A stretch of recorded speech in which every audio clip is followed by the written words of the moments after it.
Hi, I'm Greg, and this is my review of Escape Zombie City by Queen's Games, and designed by Christian Amadense Ostby.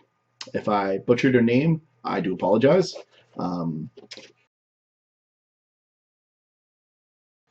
it's a real-time adventure game where you are a bunch of survivors trying to escape a zombie-infested city before the city becomes overwhelmed by zombies.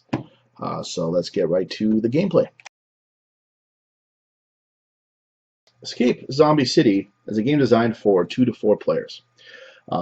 It comes with a audio CD that you will put into your favorite audio player, whether it's your PS3, a CD player in your stereo, or your computer. The CD comes with only 2 tracks. Each track is 15 minutes long. The game itself takes roughly about 20 minutes to play. Once you begin the 15-minute timer, you have 15 minutes to escape the city. The board setup is you basically look for all the tiles that have an S in the bottom corner. This represents the starting tiles, and you lay them out as you see here, with the skulls pointing towards the church and the graveyard at the top. Then you need to pick a scenario. The manual recommends scenario 1 for your first attempt at playing this game. But there is a total of, I believe, 5 scenarios. And the only difference is they change slightly the difficulty level. So basically at the bottom of all the cards, you'll notice it has numbers on it. So 1 and 2 on this card. This would be used on scenarios 1 or 2. So you look for all the cards with the corresponding scenario numbers. So if we're going to play scenario 1, you would remove all the cards that have a 1 on them that represents scenario 1 before you start the game. That way you load up the zombie spawning deck with the appropriate difficulty level. Once you have thoroughly separated the cards, you then will shuffle them to create your starting spawn deck.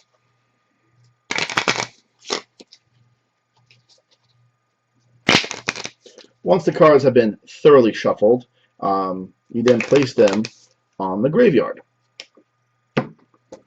And you're ready to begin the game. So all players then will take a player meeple and 5 dice in the color of their choice. The dice are all the same color, but for example, one player could be green, and let's say the other player is the blue player. All the players start at the church. At this point, we would pop in the CD, hit the play button, and wait for the game to tell us to escape. There'll be a voice on that says something like, escape. And at that point, all players take their 5 dice and begin rolling them. You roll your dice frantically, putting aside any dice that you want to use towards an action. So for example, the different actions that you can do is you can move to a new tile, you can draw a new tile, which before the game starts, you take all the A tiles and all the B tiles and separate them, shuffle all the A's, shuffle all the B's, stack the A's and the B's on top of each other within easy reach of all players. Now, all the tiles on the back have 2 running guys icons. That means you have to have 2 running men on your dice, like so, in order to explore a new tile. The same thing about moving from this tile to this tile, I need 2 running men as it is depicted on the tile itself. The skulls icon on the tile indicates where the zombies, once they start spawning, are going to move in order to move closer and closer to the church. If at any point 3 zombies move onto the church space, which you move each time they move on the church space, you move one of them to the graveyard, the game ends and the players lose. So if I want to explore this tile, I'd have to roll 2 running men. I can put, and then I would move here, and then I would re-roll all my dice again. At this point, I want to explore a new space. I'd have to once again get 2 running men because that's what's on the back of the tile, and then I would be able to flip over the tile and place it on the map. When you place the tile on the map, the skull has to be pointing towards the location that you're at. So now that this is flipped, you can see there's a gear icon, or a wrench icon on this tile. And what that means is that you would go to your pile of items, which you would shuffle at the beginning of the game, and look for one with a wrench on the back. You select one random wrench icon and place it on the tile in the box, like so. Now, if any player goes to that tile, as you can see from this tile, they need to roll 3 fists in order to pick up that item. So if I want to move to that tile, I first need to look at what the entrance cost is, which is 2 running guys. I have to roll that first, then I can move to this tile. Then I can, if I have 3 fists put aside, or roll 3 fists at any time, I can then take the item off the tile and place it in front of me. Once the item is in front of me, I can no longer pick up any items until I return back to the church and drop off the item into the cargo bay. As you can see, the cargo bay has meeples icons on them, which represent the number of players. So for 2 players, you would need 5 items. For 3 players, you need 6 items. And for 4 players, you need 7 items. The reason why there's 2 blank ones at the bottom is that if you wanted to make the game harder, then you can make it where if you have 7 players, for example, you might need 9 items. So the game does have some rules about how to make it more difficult based on the number of players. And so every time you draw a new street location, before you can actually go to that location, you have to, as soon as you flip it, you draw a spawn card. Now, a spawn card will either spawn a zombie like this card does, which has a zombie coming out of the ground. At that point, you reach into your bag, which you've already put the zombies in, and you draw a random zombie and place it on that location. The zombies have different colors from green to red, green being the easiest, red being the hardest. On the zombie, it says what you need to kill it. So in this case, I need 4 bats to kill this zombie. Some of them you might need 7 bats or 7 fists. And as you can tell, you only have 5 dice. The way you would combat the harder zombies is you would need more than 1 player at that location, at which point you can share dice icons to defeat the zombies. So if you ever roll a black-faced chaos or panic icon that looks like this, that dice is locked, and you can no longer use that die or re-roll it until you get a gold face icon. Once you get the gold face icon, you can take 2 black dice and re-roll them along with the gold one. You cannot put the gold one aside and save it for later. You have to use it right away. If you are in the same location as another player and you have no use for your gold dice, the other player can use your gold dice to re-roll their black dice. They do not take the die, simply just you say, I have a gold dice, do you need it? And the other player will say yes or no. So this keeps going on and on until there's a countdown. In the middle of the game, there'll be a couple seconds of silence and then a gonging sound, like gong, gong, gong. And it will go there'll be 3 gongs. And you have a roughly 20 to 30 seconds to race back to the church before a door slamming sound hits. If a door slamming sound hits and you're not at the church, then you lose 1 die permanently from the game, and your character is automatically transported back to the church. This will happen 3 times throughout the game. But you only have to return back to the church twice, because on the 3rd gong, if you have not escaped the city, the game is over and the players lose. So it's very important to find the exit tile before that happens.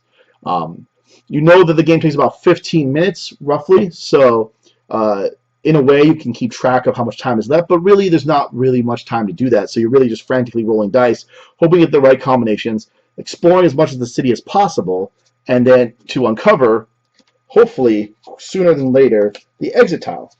Now the exit tile looks like this. Once this tile has been revealed, all the players race back to the church and have, as long as they have enough items, which for a 2-player game would be 5 different items. So you would need like a gas can, a crowbar, a tire, blood, plus a first aid kit. So that would be enough for us to now adventure on. Some items are the same, some are very different. Depends on the locations. There are set number of locations that get items. When those locations come into play the first time, you place an item in their box of that type. Then, if that item is retrieved, it does not get replenished until the gong happens and everyone's back at the church. When everyone's back at the church, even if they lost a die and got back, you basically then take an item for each item that's missing of the type and replenish all the locations. Now, once you have enough items to effectively load up the van and escape, all the players need to be at the church. Then all players need to roll a running man, and they get to board the van. They all go on the card, and the van appears on the table. Now what happens is every time you guys want to move, you have to roll whatever is required for the tile, like in this case a fist and a person, and an additional running man. So if I wanted to move to the tile, I would have to roll a fist plus a running man plus an additional running man because I'm the van, which is what the icon there is, and then we can move to the next location. In fact, I might have been mistaken that you board the van automatically, but basically when you move, you have to always roll one extra running man. And every player has to roll that. So if I roll this, but the other two players have not rolled that combination yet, I have to wait until they do. I can still roll my other two dice, in hopes of maybe getting a gold face, so that if the other players get stuck, they can use my gold face to unstuck their dice.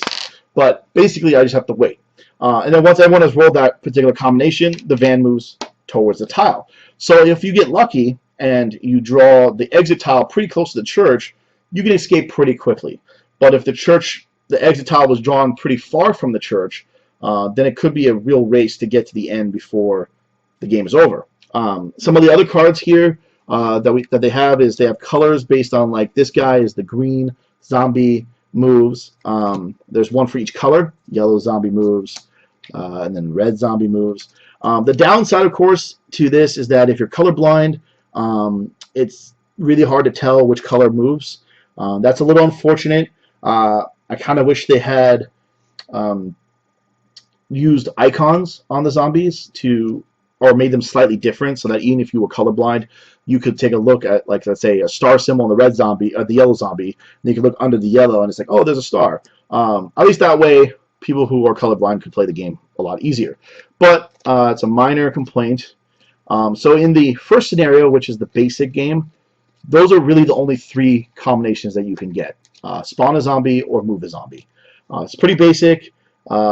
If you are not paying enough attention or you can't find the exit tile, you can lose the game pretty quickly. But once the exit tile is revealed, it seems like you're pretty much going to win, as long as you've been working together and thinking really close together, which is why the game adds some stuff for more difficulty. For example, there's the zombie pile.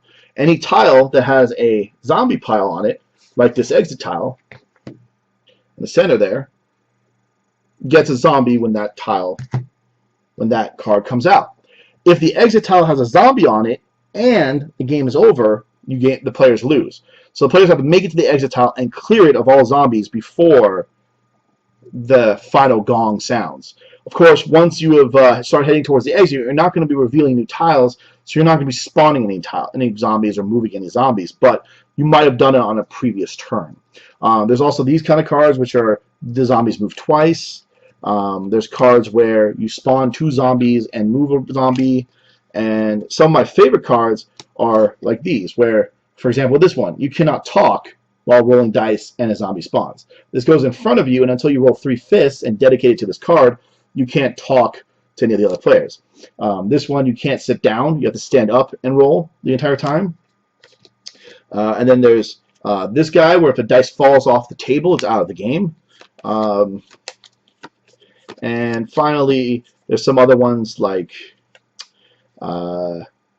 this guy, which is one of my favorites, which is you have to put your hand behind your back, and you can only roll with one hand, which is surprisingly a lot more difficult than you would think. And this guy, which is roll one at a time. So there's a couple other variants. There's like one other one that is in the game. They're all explained on the manual and the reference book, but they add a lot of nice diversity to the game. So if you find the game to be way too easy, just change the scenario to make it harder. Get more items, and you'll find that you become pretty overwhelmed pretty quickly. The zombies are pretty basic in general, like the basic game. There are some expansions that I highly recommend getting the expansions. Like, for example, there's these guys who are combo zombies. So for this guy, you need 3 fists and bats to kill them. There's a leecher zombies where you can't leave the space that you're in with the same zombies. There are crazy fast zombies where if you get like a green zombie with a green movement, like this guy, it goes to whoever drew the green movement card. It goes to their space instead of just moving one skull, which can be very dangerous, especially if you are by yourself or you draw like a red one, because green ones are fairly easy, but the red ones are tough. Or like the queen zombie, which every time a red zombie movement card is drawn, it doesn't move. Instead, it just pukes out another red zombie. So you have to reach into the bag and look for a red zombie tile to put onto the board. So with that in play, it can actually get pretty quickly overwhelming. And then there's some other zombies that are a little bit tougher, require more dice to roll, or need like a crowbar to kill. The crowbar one, you basically just have to have the crowbar in your possession. And if you do, you killed the zombie. So with that said, there's also a couple new tiles that some of the expansions add. One of them is a radio tower where you can move any zombie if you're there and you roll the right numbers. Some more locations with items. And then finally, they have one where you get these tasks or quests. These are exceptionally hard. These you will only want to add to the game if you feel like the game is too easy. Because in order to win the game, if you get one of these mission cards, which are put into the zombie spawning deck, you have to complete them. So the things like you have like a blood sample, we have to kill a zombie and discard the blood pack before you can win the game, or you have to go to a certain location and do certain things. So there's definitely things in place that the expansions add to make the game a lot harder. But overall, the artwork looks really cool. I mean, as you can tell from the zombie cards, they're pretty simple but still very clear. The locations all look really nice. The icons are big enough that you can pretty much see them as long as you're not too far away from the table. So there's not a whole lot of like, well, what's that over there? Or I can't really see what that says. That happens because the game is really fast-paced. So you really need to just focus on what you're doing and pay attention. So let's go on to the conclusion. All right, so that's how Escape Zombie City basically works. I found the game to be exceptionally fun. I've played Escape from the Temple, Cursed Temple, or whatever it's called, which is also very fun, and it's obviously the same system. This game adds a little bit more by adding zombies to fight, by adding the van to escape the city with. You're no longer just running around getting treasures and trying to escape. You're more like getting items you need, loading up a van, and then driving off. And in the meanwhile, you're trying to prevent zombies from overwhelming the church. The first time we played it, we didn't really focus on getting the exit, so we lost horribly fast. And then the next few times we played it, we won by the skin of our teeth. Basically came down to like the last minute or the last couple seconds or the last few minutes or whatever. But it never felt like we were dominating the game. Like, oh, this is so easy. Let's never play this again. It really felt like we were pretty solidly moving through the game and getting the full experience. I'd be curious to add the quests in because I feel like they would make the game a lot harder. I highly recommend this game if you like the escape kind of gaming system and are a big fan of zombie themes. So I gave it a 9 out of 10 because I'm a huge fan of zombie games and horror games in general. If you're not a fan of zombie games, you're not going to like the game. Simple as that. Like, you'll play it, you'll have fun, but get the Temple one instead. That one is more of an Indiana Jones Cursed Relics type of feel to it. And it's basically the same system. I mean, you have the 15-minute disc. You have the CD, which we play. You have basically the same exact dice mechanic where you roll and move and do all this stuff. And this game adds the combating the zombies and it adds the van to help escape with. And so it adds a little bit more diversity and a little more of a action game feel to it. But like I said, if you don't like zombies, it's just another zombie game. You're not going to be like, oh my god, this game revolutionized zombies. But if you like the zombie genre, or you like horror games, and you really want to play a fun, quick game that's heavy on dice rolling, that's all real time, this game is great. You'll love it. You'll play it. You'll really enjoy it. The artwork is good. The mechanics are fun. Yes, it relies heavily, just like Stay Away, on the trust and honor system. I mean, I could easily roll and be like, oh, there's a black die, so roll again, and kind of cheat my way through the game, but where's the fun in that, right? Like, I mean, hopefully, ideally, you're playing with a group of people who like to play games by the rules and have a good time, not just win. If you just want to win, whatever. Like, it doesn't matter if the game is good or bad, you'll win. So, hey, more power to you. But, you know, Queens, they're pretty solid in their rule books too. I mean, this was kickstarted, which is why I have all the expansions. I kind of kickstarted it. There's 2 more expansions out there that I did not pick up, and I'm kicking myself in the butt for that. I'll have to track those down at a later point. But I really, really, really, really enjoyed this game. We had a lot of fun. We were laughing. We were cursing the dice. We were high-fiving each other at the end. One of our players loves chaos in games, and so he was having the time of his life. But yeah, there was like no complaints. Everyone was having a really good time. And it's short enough that you can play multiple sessions in one sitting. And it's short enough that if you didn't like it, you can move on to another game. It's not going to ruin your night. So I highly recommend that you check out Escape Zombie City.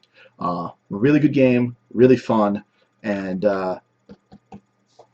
should definitely be part of your collection. Really depends on whether or not you have the Temple one and whether or not you like zombie games. If you like zombie-themed games, then yes, this absolutely has room on your shelf for this game. If you have the Temple one already, and you like that game a lot, and you also like zombie themes, this game does add enough new components that it will complement that game pretty well. You can easily play this game and play that game and feel like you're playing similar games, but not the exact same game. Sort of like how there was those 2 Temple games where one had a boulder and you had to run away from it, and then I can't remember the names off the top of my head, but then the other one was kind of like with snakes and mummies. Like, they were very similar, but they had enough diversity to really enjoy both of them independently. Same thing here. These games, our core engine is the same, but combating zombies and having to jump in the van and having things like, oh, I can only roll with one hand and one hand behind my back, and I can only roll 1 dice at a time. Like, all that stuff adds more to the game and makes it really fun and really frantic. But if you don't like zombies, go with the Temple game. You'll be fine there. That's a solid, fun 15-minute game. If you don't like Indiana Jones-esque Temple push your luck games, then no, it doesn't belong. Then neither one of these will belong on your shelf. If you don't like frantic real-time games where like you're constantly rolling dice and you're almost playing by yourself with occasional player interaction, don't bother, because it's not going to be a strategy game. It's not a complex Euro-style game. It's very much a rolling game, and you could, in theory, play this game by yourself and still have a really enjoyable experience. But because there are certain zombies that need at least 2 players worth of dice to win, is why it's not a 1-player game. But give it a shot, play it. Hopefully you'll enjoy it as much as I did. I hope you enjoyed the review. As always, it's just my opinion, so feel free to agree or disagree. And I hopefully will be making a lot more of these. All right, well, thank you, and have a great day.